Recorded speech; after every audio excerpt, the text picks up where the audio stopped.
Breaking news చూస్తున్నాం. కంచె గచ్చిబౌలి భూముల వివాదంపై ప్రభుత్వం కమిటీ ఏర్పాటు చేసింది.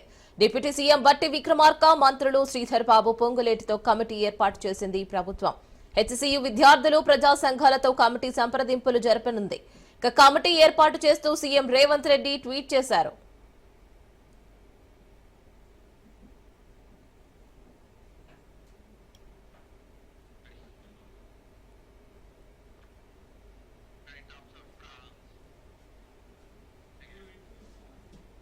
హెచ్సీయూ భూముల వివాదంపై సుప్రీంకోర్టు తీవ్ర వ్యాఖ్యలు చేసింది.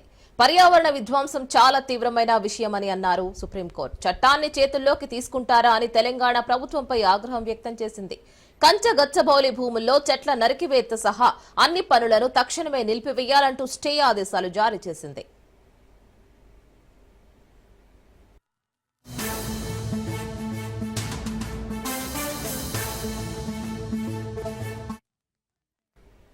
వరుసగా 3 రోజులు సెలవు రావడంతో పోలీసుల సాయంతో హెచ్సీయూ భూముల్లో పెద్ద ఎత్తున చెట్లు నరికివేశారని సుప్రీంకోర్టుకు ఫిర్యాదు చేరింది. మరి ఈ పిటిషన్పై జస్టిస్ బీఆర్ గవాయ్ ధర్మాసనం విచారణ జరిపింది. ఈ క్రమంలో తెలంగాణ ప్రభుత్వంపై న్యాయస్థానం తీవ్ర ఆగ్రహం వ్యక్తం చేసింది.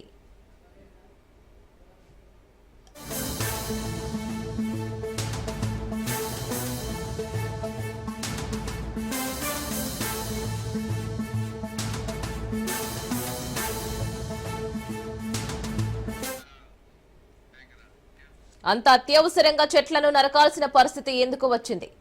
సిఎస్జీహెచ్ఎంసీ కమిషనర్ ఏం చేస్తున్నారు? పర్యావరణ విధ్వంసంపై సుప్రీంకోర్టు ఉత్తర్వులు ఉన్నప్పటికీ ఇలా ఎలా చేస్తారంటూ ఆగ్రహం వ్యక్తం చేసింది. అవసరమైతే సీఎస్పై తీవ్ర చర్యలు తీసుకుంటామంటూ తదుపరి ఆదేశాలు ఇచ్చేదాకా అన్ని పనులు నిలిపివేయాలని ఆదేశించింది.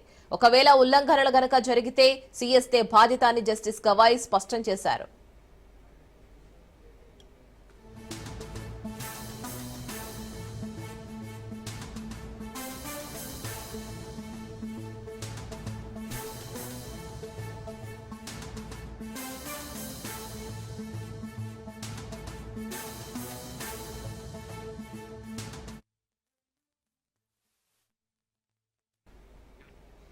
అంతకు ముందు ఈ పిటిషన్ పై విచారణ జరిపిన ధర్మాసనం